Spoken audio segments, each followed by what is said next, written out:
What's up guys and gals, and welcome back to another Division 2 build video. If you happen to be new to the channel or you're just enjoying the content, then be sure to ground and pound that like and subscribe button. And don't forget to reach up there, trigger the bell, and turn on post notifications, so that way you never miss a live stream or a video that is uploaded. Well, it's been asking me to try something different, more or less, instead of the usual Berserk, even Unstoppable Force or Unbreakable when it comes to things like the raid, heroic missions, basically anything PvE related in the Division. Well, some builds I haven't done in quite some time, so I figured I would put my little spin twist on it and see what I could come up with. And so I've heard the masses, and this is what I present to you. It is my PvE build, a 7-11-1, 308k armor, 116,629 health.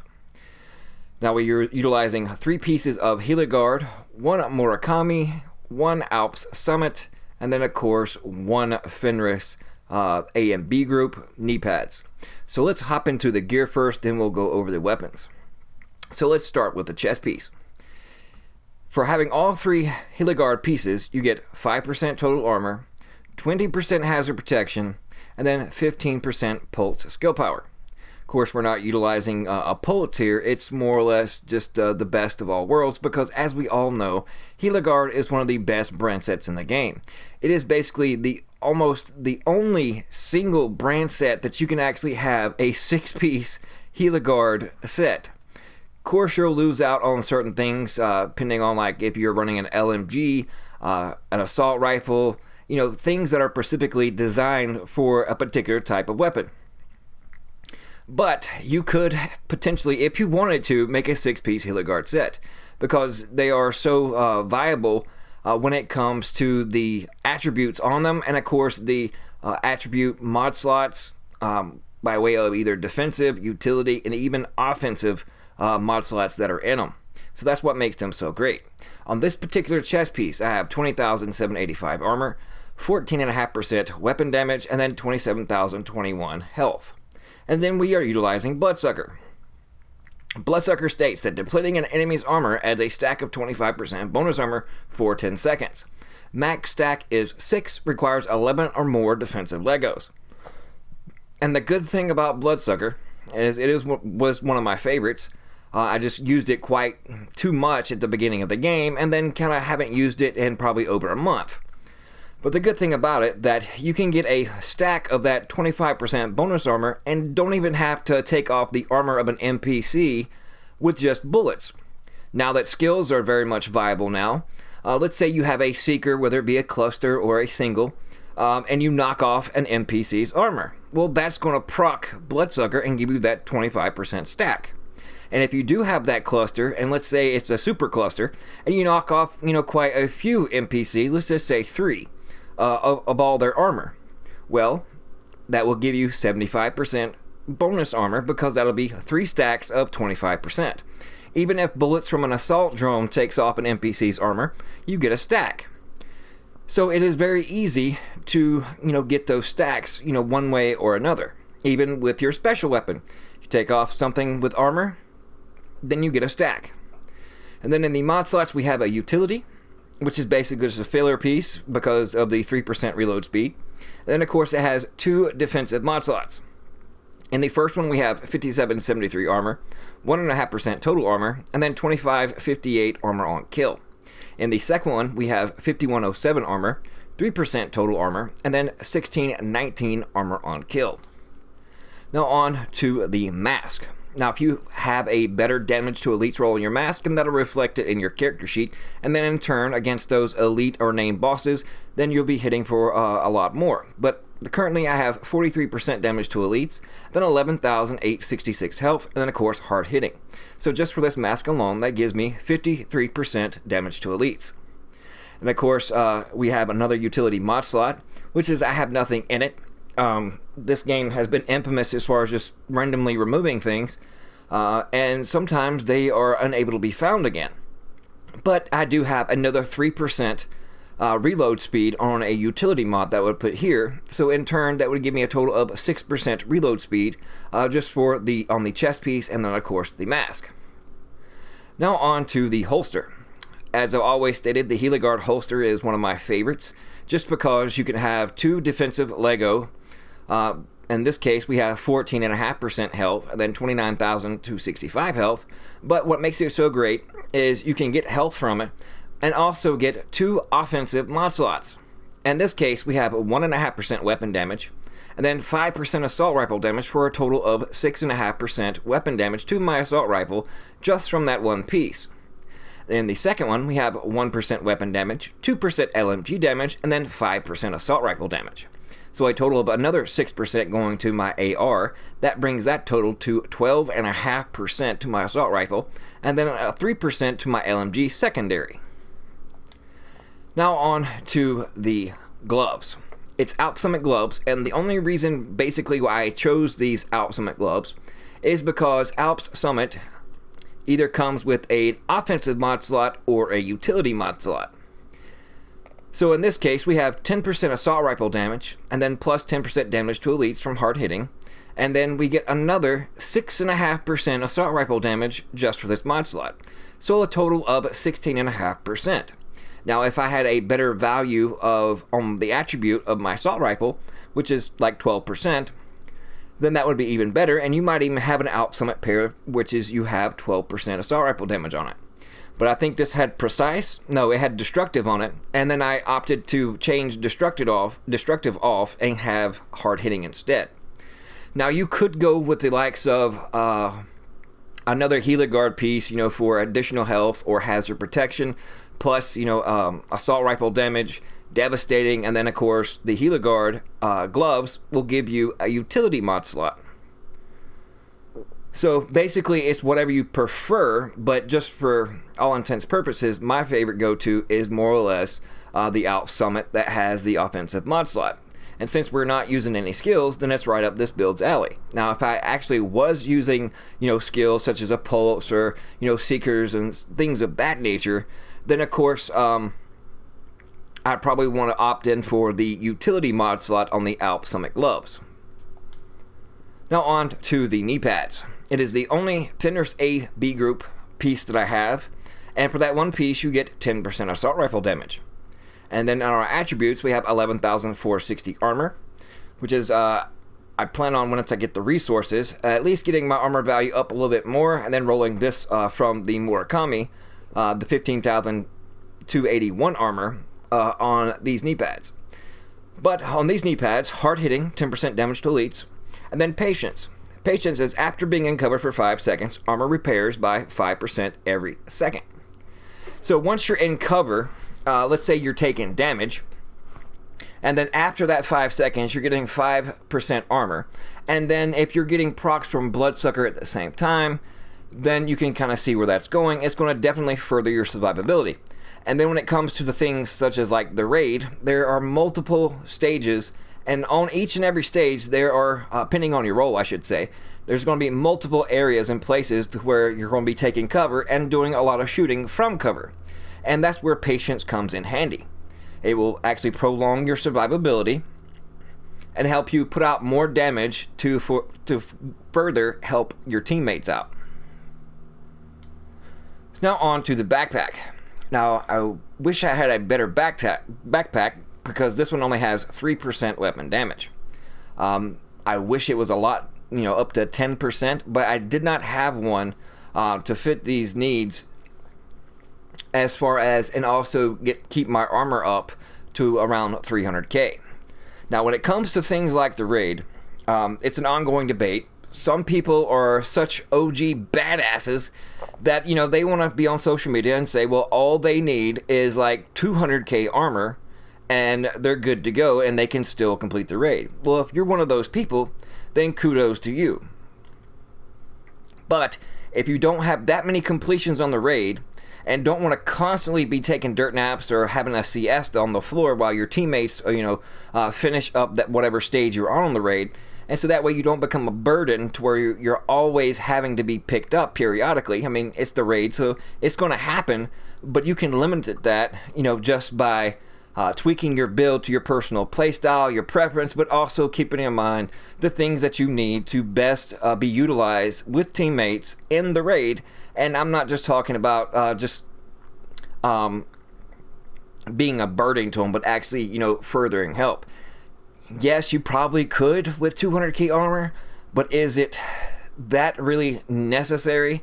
I mean, with what pieces that you can actually have and what damage you can actually, weapon damage I'm talking about, that you can actually have on particular pieces, it's not that inconceivable to put on, you know, more than 200k armor unless you're trying to do like an AR crit build to where you're going to have, you know, really low survivability when it comes to, you know, armor and health. But like I said, if that's, you know, right up your alley and you can do that, then to each his own. But in my personal opinion, when it comes to the raid, I think 300k armor is on par and the average that one should be shooting for when trying to put a raid build together. We'll get into the damage to elites and the weapon damage here in a moment. But once a better backpack comes along, maybe even another healer guard that I can actually have damage to elites on it, then that will be really, really handy. But for the meantime, on this one we have 20.5% total armor, 3% weapon damage, and then 10,875 armor. The talents we're utilizing efficient, and then of course hard hitting. Efficient states that using an armor kit has a 50% chance to not consume the armor kit. No other active talents affecting armor kits. So basically, you can't use Unbreakable with it. There's a little thing. So if you have efficient backpack already on, and then try to put on such as a chest piece that has Unbreakable, no matter if you do meet the requirements as far as the 11 defensive Legos, it'll be more or less blacked out and won't be all white and crispy like talents are when they're active. But now if you take the backpack off and then re-equip it, efficient will be blacked out, but then Unbreakable will be highlighted and will be able to be used. So if you do have an Unbreakable build that has efficient on it just because that's the best backpack that you have currently, then make sure you have it situated and fixed to where you can use Unbreakable and still have efficient on your backpack. It's just a matter of whichever piece is on there first, and it'll cancel out the other. So keep that in mind. But on this backpack, we have a defensive mod slot with 4,045 armor, 9% health regen, and then 2629 armor on kill. I was trying to go for more or less the armor on the kill, but for instance, if you wanted, which is completely just as viable, putting something like with a percentage armor on it as well, as you can see my armor did go up almost 10k. But I was trying to stack more or less armor on kill to more or less prolong my survivability, because once all my armor is gone, I still have a good health pool to fall back on and to rely on when I need to retreat, fall back, pop a chem at my feet, so that way I can try to best put on an armor kit, so that way I do not have to have my teammates come and get me, especially if my hive is on cooldown. So keep all that in mind, situational awareness. So I pretty much, most of you know what you're doing.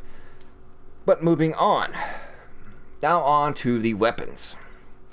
First we have the M60E4 with Unhinged, Allegro, and In Rhythm. While equipped, enemy kills have a 5% chance to refresh. Active cooldowns can occur once every 60 seconds. 5 seconds may not seem like much, but it actually procs a lot more often than what you would think. And of course we have the EXPS3 Hollow Sight, 8% damage to elites, the 5% rate of fire, 10% reload speed on the underbarrel. In the muzzle we have another 5% damage to elites.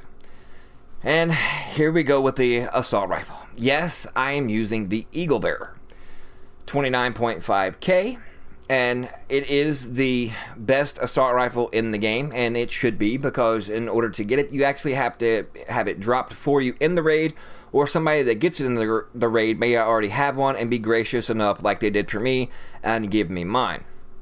But its talents are Eagle Strike, accuracy increases as you continuously fire, headshot kills grant plus 100% reload speed, and plus 35% damage, and the tenacity buff for 10 seconds.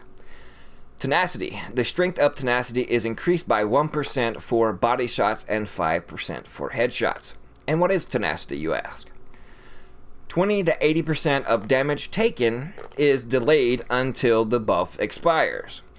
So basically it's 20 to 80% reduction. I wouldn't say, well, necessarily reduction. It's just delayed reduced damage if you have that proc. So once you get a headshot kill, then you get 100% reload speed and then 35% additional damage. And then, of course, the tenacity buff for 10 seconds. And while in those 10 seconds, basically your damage that you're taking is delayed, but only 20 to 80% of that damage taken is delayed. So keep that in mind. You're still going to be taking damage, just not quite as much. And all of that total delayed damage is reduced for each enemy killed while the buff is active, up to 100% within 5 kills. But one of the other main reasons, besides it just being strong, is the protected fire. So while I'm using my LMG, my secondary, or whatever secondary you prefer, and I just like the LMG because it has 100 rounds, so for as long as you're shooting those 100 rounds, while holstered, the Eagle Bear we're talking about, you gain 10% bonus armor while firing my LMG. So while I'm firing my LMG, I get additional 10% armor. And of course, all of these are fixed attachments. You get 10% crit chance, plus 30 rounds, plus 10% stability, and then plus 15% critical hit damage. Now, the things that you gain for base damage, you do happen to lose that 13% damage to elites, such as a normal P416 or a CTAR or M4 or any other assault rifle can potentially have in its mods, like the ones that you saw on the LMG. So yes, it does have a higher base damage, but also that damage is additive, to whereas the damage to elites is more or less on the multiplicative scale when it comes to elite and named enemies. So when it comes to PvE, if you have, say, 90% damage to elites, and I'm using just your standard AR, let's say this one is 22.9, and as you can see, there is a 7k difference. But also keep in mind the difference between that 13 additional damage to elites is going to catch you up to that Eagle Bear's base damage really quick. It may not quite match it, but you'll be within a K of it. So for those 1%ers that do have it out there, great. It is a great weapon. And for those that do not have it, I hope that the RNG gods bless you on the next time that you run the raid and complete it. Whether it, Razorback or opening of the boss drops it for you. I hope it does. And I do think that they need to raise the drop rate in the raid just a little bit, but just a little bit. Because that's why the weapon is so great, because it is so hard to obtain. It's just like the Nemesis. You do a quest to get the Nemesis, and anybody can do it. It's fairly easy. That's why everybody can run around with the Nemesis, and the Nemesis is super strong, especially if you have on a sniper build. So along those same lines, there's one archetype weapon in each one, whether it be the Eagle Bear for assault rifles, the M60 when it comes to LMGs, sniper rifles, that would be the Nemesis. When it comes to regular regular rifles, then the MK, I believe it's 17. It has like the highest, but then you do have the exotic Merciless, and if you spec it right, then the Merciless can be super strong. And then when it comes to SMGs, you have the Chatterbox and all of its great talents, holstered talents as well. So do I think the Eagle Bear should be nerfed? I think that should be left up to another video, but real quickly, no, I don't think it needs to be nerfed. But let's move on. And the holster talent to my pistol would be Rooted. While equipped and in cover, all skill damage and healing is increased by 25%. So if I'm in cover, utilizing patience, things of that nature, and I can get a 25% buff for 10 seconds, and it only can occur once every 60 seconds. So sometimes that could definitely come in clutch, but if you prefer, the things of like recharge while equipped, skills deployed at full armor have a 25% duration, charges, and ammo, that also can work out really nice if you're using a Hive a fixer drone, the duration of your chem. So it just basically whatever you prefer. I mean, you can even go with things like greased, so that way your weapon swap is a lot faster. So it basically is just whatever you prefer. And of course, the basic skills for the raid would be a hive and chem launcher. So now let's go over the actual character sheet. Starting first with the EB, 29,474 base damage. Overall, I have 21.5% all weapon damage bonus, and then 50% assault rifle damage bonus, and then 17% LMG damage bonus, and then that also goes together with the all weapons damage. So for ARs, 71.5%. For LMGs, that would be 38.5%. And then we have the 29% baked in damage to health from AR. We have 10% armor on kill because we are utilizing the gunner, thus the reason why I was trying to stack more or less armor on kill.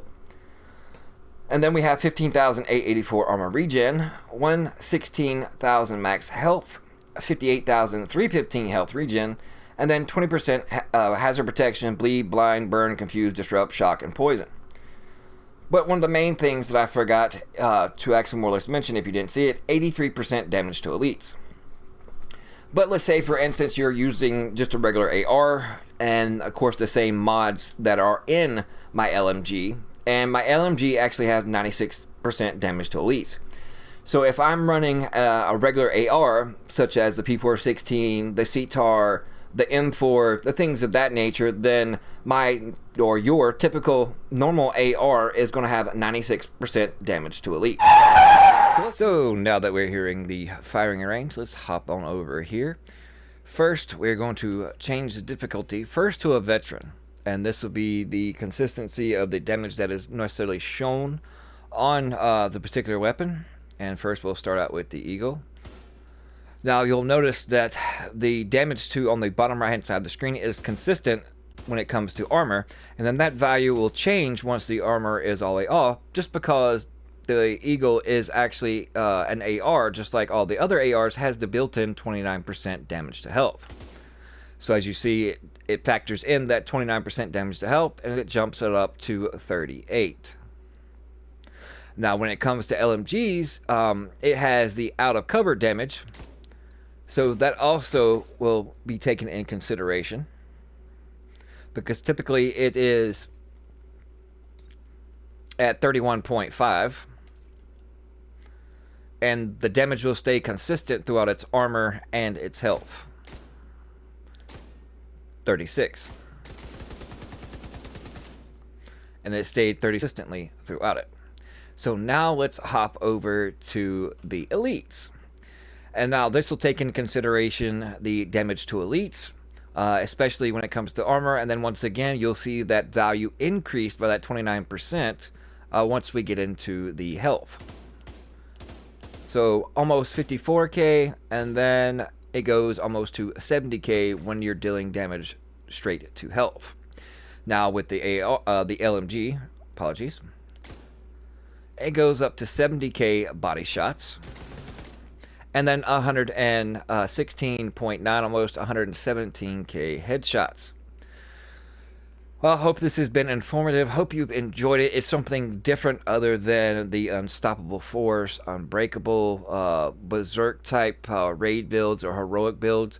So it does have a little bit of sustainability, because when you do accompany Bloodsucker along with Patience and utilize your cover, then it actually helps out really, really nice with your survivability, so that way you can lay down more damage. Thank you guys so much for tuning in. We'll see you fudging later.